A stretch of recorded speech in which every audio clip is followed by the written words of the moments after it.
Hi, today we're going to be going over how to add an item into your Clover Mini POS system. So first of all, you're going to come to the main screen and you're going to find the inventory app. Once you're inside the inventory app, you're going to press the add an item button. Once you're here, this is where you put all of the information regarding your item, such as name, category, modifiers, color, and if you're a retail store or a supermarket, this is where you can actually use the Clover scanner to scan all of your products in. So once you select all of the information, you're going to press Save to add your item into the Clover inventory. Make sure to select a category, select a type of price,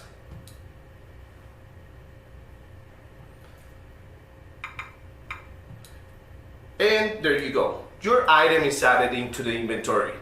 If you would like to learn how to use the Clover scanner and how to add all of your inventory for your supermarket or retail store, please watch the video above that is going to teach you how to do that.